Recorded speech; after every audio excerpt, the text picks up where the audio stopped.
Yakuza 4 was a massive step forward for the franchise in a lot of ways. Coming hot off the release of Yakuza 3 with a development cycle of only a year, the team at Sega wanted to massively up the scale of the game's world and story, while of course keeping things in line with what fans of the series had come to expect.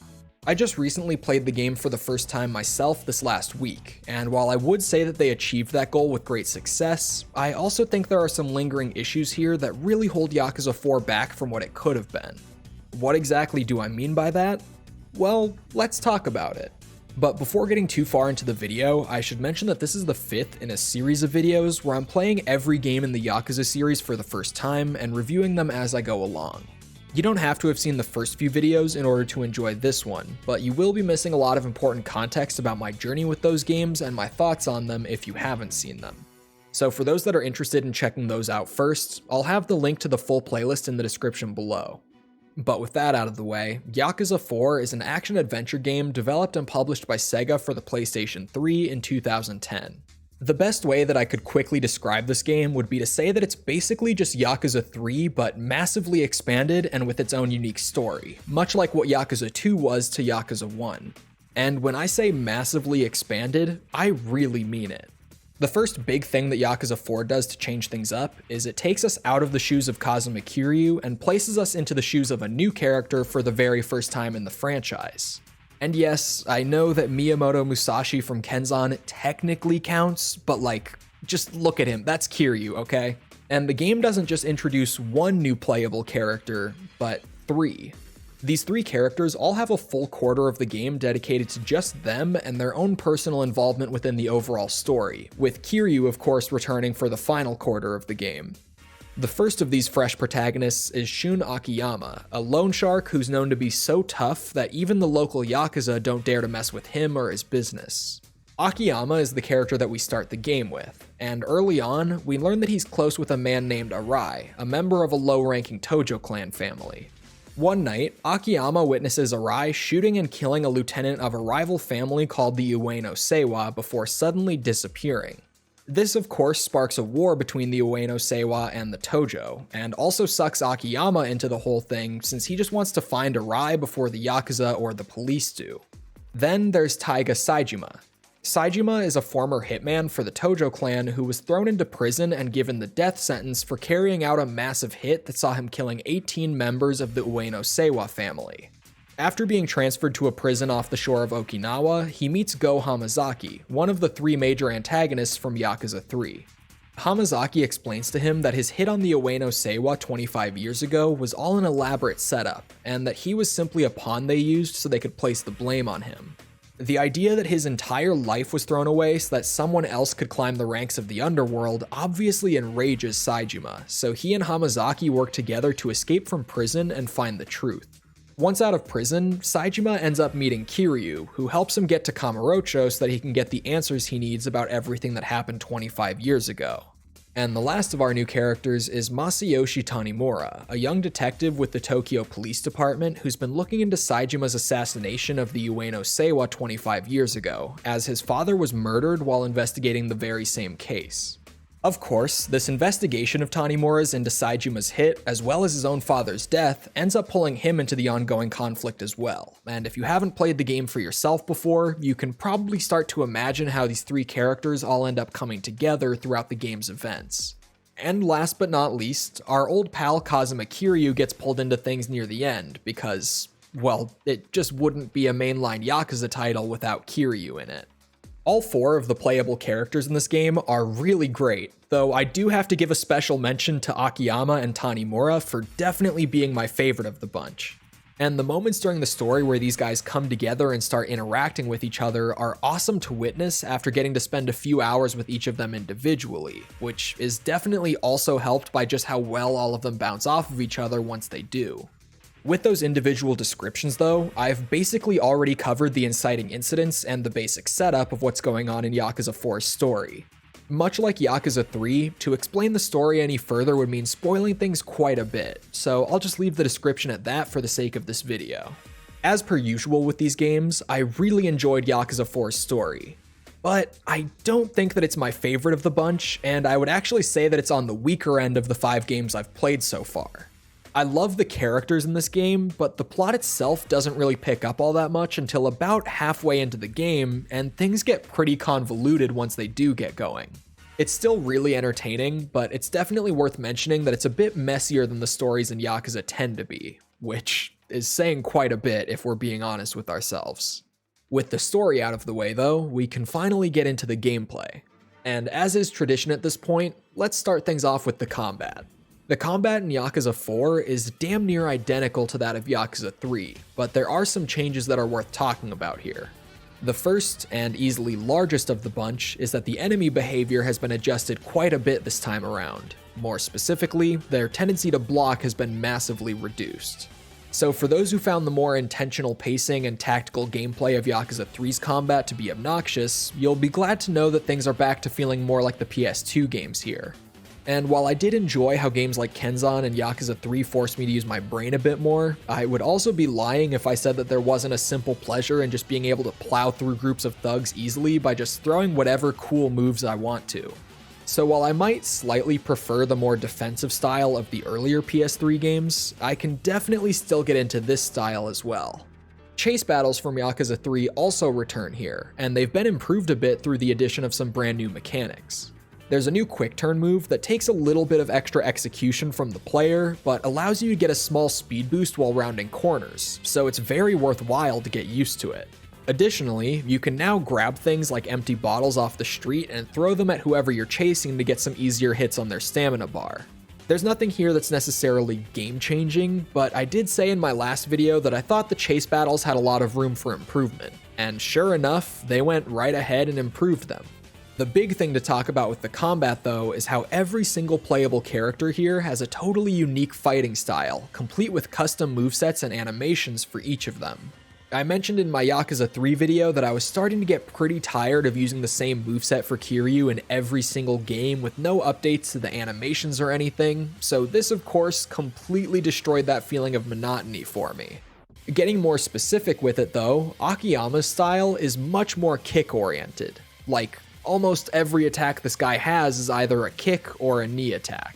His moveset feels much lighter and quicker than the rest of the casts, with him having an array of flurry kicks and quick, clean heat actions. And with him being the first character we play as here in Yakuza 4, he sets a pretty high bar for the unique fighting styles in this game. Since Saejima is built like a damn fridge, his style is centered around pure brute force and hitting enemies like a freight train.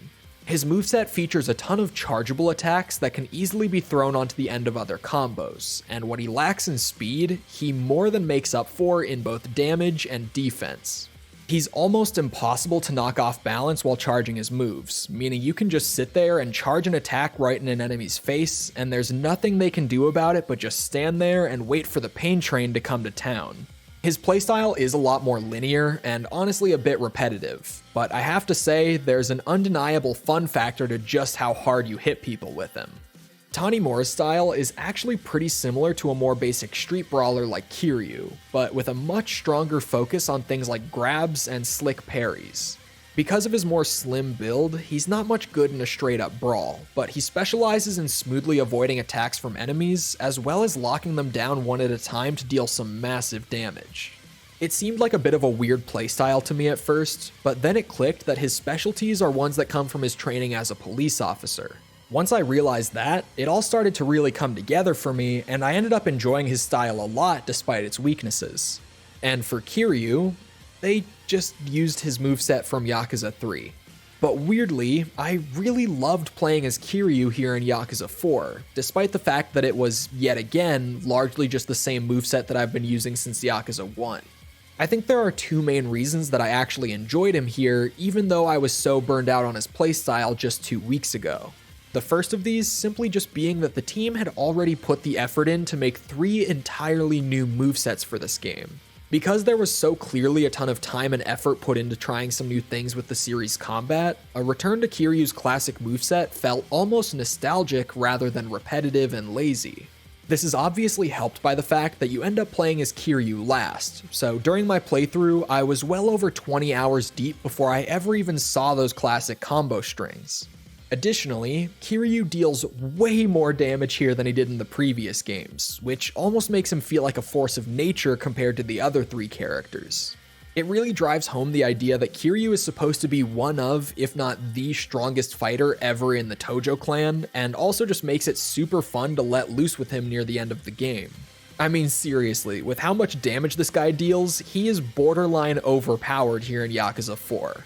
Now, if I have to play another full Kiryu game after this, where his moveset is largely just the same as in the PS2 games, I'll probably be a bit annoyed again. But if they do more of this multiple characters with unique styles thing going forward, I could definitely get behind him just keeping the classic moveset.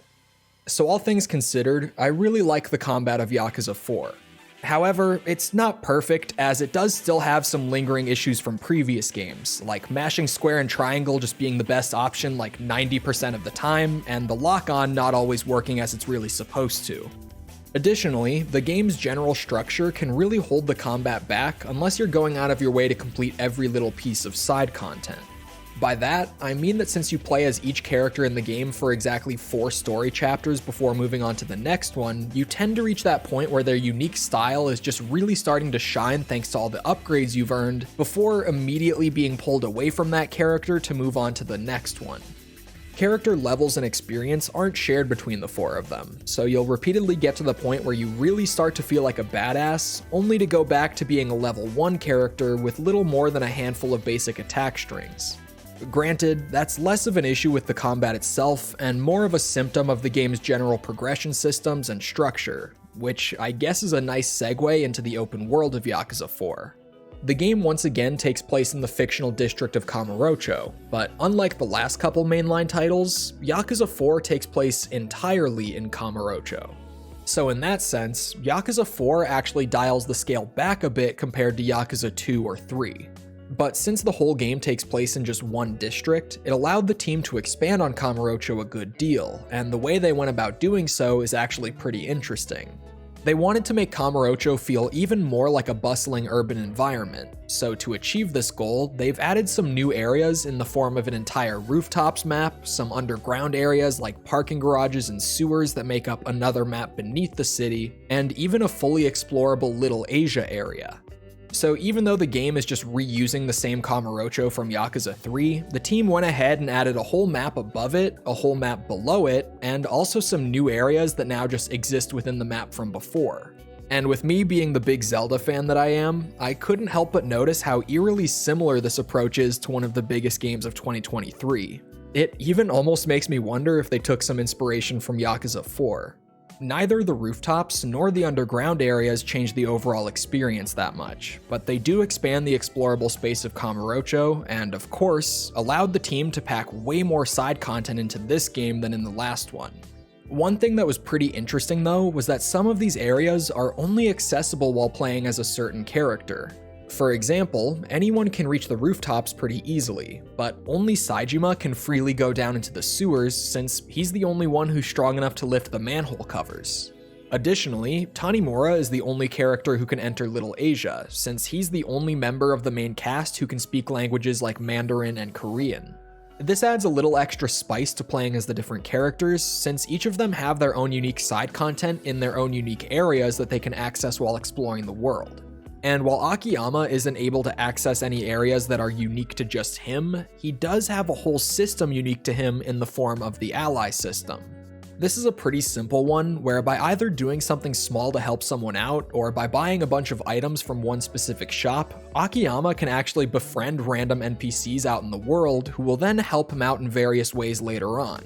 He's not the only one who gets a unique feature though, as each character has some form of side content that's only accessible to them. Saejima's is actually my favorite of the bunch, as he gets access to this new minigame where you manage a dojo and train up your students to go fight in tournaments, somewhat similar to the hostess management minigame that was introduced in Yakuza 3.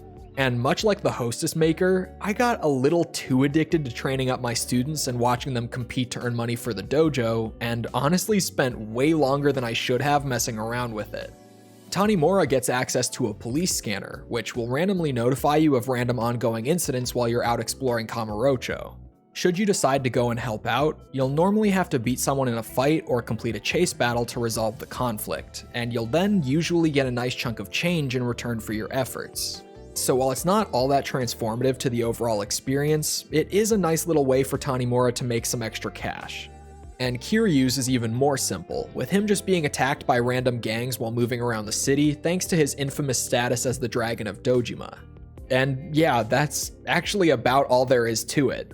It really does just add even more random battles to Kiryu's portion of the game until you eventually work your way up to fighting the boss of each gang at the end of them. And that's not exactly the greatest thing, because Yakuza 4's random battles are already fairly annoying, similar to Yakuza 3. They're not quite as annoying as Yakuza 3, as it did feel to me like they dialed back the actual number of random battles just a little bit compared to that game, but they still annoyed me from time to time. Overall though, each character having their own open world activities that are specifically made for them adds a little more variety to the game as you jump from one to the next, and keeps things feeling just a little bit more fresh throughout your playthrough. And we're not even done talking about the things that are unique to each character, because each character also has their own master that they can train with to learn new combat techniques. On top of that, the game may only have a total of 63 sub-stories compared to the roughly 120 of Yakuza 3, but each and every one of these are incredibly high quality and also character specific. So you'll find that sub-stories for Akiyama tend to revolve around him testing people to see whether or not they're worthy of a loan from him. Tanimura's will mostly involve investigating his father's death or helping out the citizens in Little Asia, and Kiryu's will largely revolve around revisiting various characters from the first 3 Yakuza games. These sub-stories are considerably longer than they used to be as well, with most of them seeming to take about 30 minutes in my experience, and some of them even getting close to a full hour to complete. So now, instead of feeling like tiny little distractions out in the open world, they almost feel like full quest lines that meaningfully build upon your character's story, and I would definitely say that they're the best in the series up to this point. And of course, Revelations return here as well, with a very similarly goofy style to what we saw in Yakuza 3. And following the general pattern here, each character has different revelations that give them their own unique combat abilities. Although Kiryu weirdly just has a couple of reused ones from other characters that do still give him different heat actions as compared to them. I'm assuming that this is just because the game did get produced in a little under a year and they probably just had to cut Kiryu's unique revelations from the game. But it definitely does still stand out a bit and just feel a bit odd in the final product. And as you should expect by now, Yakuza 4 is also packed to the brim with minigames.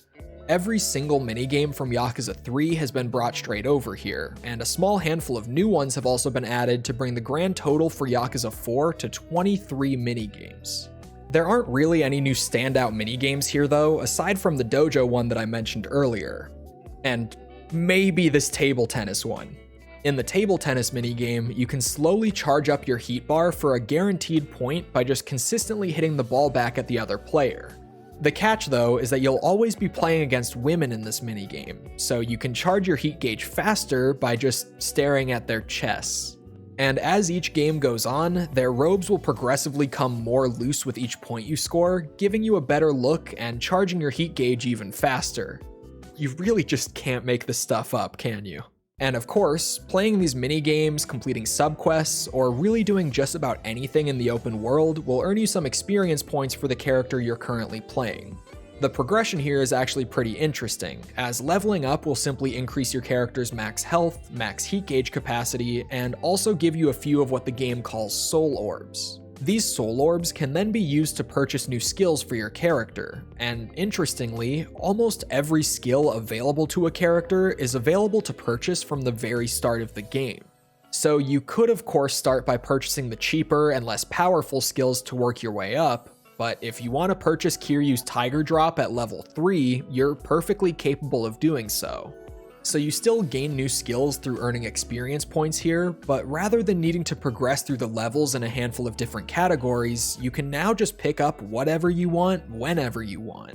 It's a bit of a weird system, but I'm pretty sure that they added it to try to alleviate that issue I mentioned earlier, where you tend to get all of the character's best skills really up and running just before losing access to that character for good.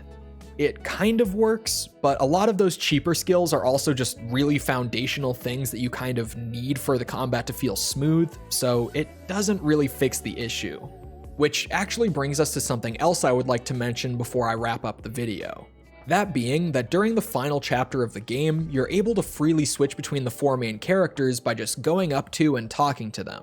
This is a great way to allow players to go back out into the world and clean up anything that they wanted to before completing the game. But I feel like they could have just used this feature throughout the rest of the game as well. Without getting too deep into the specifics, there are a good few issues with both the story and the overall progression of this game that come from strictly holding to that formula of playing as Akiyama for a quarter of the game, then playing as Saejima for a quarter of the game, and so on. So personally, I feel like they could have had the characters come together more naturally throughout the entire game and allowed players to swap between whoever's available at that point in the story. You still could have saved Tanimura for roughly the halfway point, still could have saved Kiryu for right near the end of the game, but just as those characters come into the fold, you can play as all of them that you've unlocked up to that point. I think it would have made things feel a lot more natural story-wise, prevented players from feeling like they completely missed the chance to finish up their sub-stories or other such activities when swapping between characters, and just generally would add a little more freedom to the whole playthrough. Overall though, I really did enjoy my time with Yakuza 4. There are definitely some smaller parts of the game that feel a bit awkward or underbaked, but for the most part, it really just is everything about Yakuza 3 made better. The team took a massive risk here by trying to revolutionize the formula of the series with multiple playable characters, but if you ask me, it paid off big time. And to take that a step further, I would even say that the multiple characters are really what makes Yakuza 4 Yakuza 4. If you were to take the 3 new guys out of the equation and just have another Kiryu game, this would realistically just be Yakuza 3, but ever so slightly better. The characters alone made Yakuza 4 into what was almost my favorite game in the series so far, and with a little more work put into honing this exact version of the Yakuza formula, you would have an absolute slam dunk of a title. Like all of the Yakuza games so far, it certainly has its issues, but it largely makes up for them through its shining positives and the general feeling that an unimaginable amount of passion and hard work went into it. So at the end of the day, I'm going to give Yakuza 4 an 8.4. Hey guys, thanks for making it to the end of yet another video. If you made it this far, I'm hoping that you enjoyed it, and if you did, maybe consider throwing a quick like or a sub my way to help out with that whole YouTube algorithm thing. And if you really enjoyed it and want to help support the series a little more, feel free to check out my Patreon or YouTube memberships and join the group of incredible people who make videos like this one possible. Or don't. But don't blame me when a man shows up with 6 revolvers all fully loaded with rubber bullets, because I clearly had nothing to do with that. Anyway, I'm gonna get back to work on the next one, so thank you guys again for watching, and I hope to see all of you back here next time for the next Yakuza review.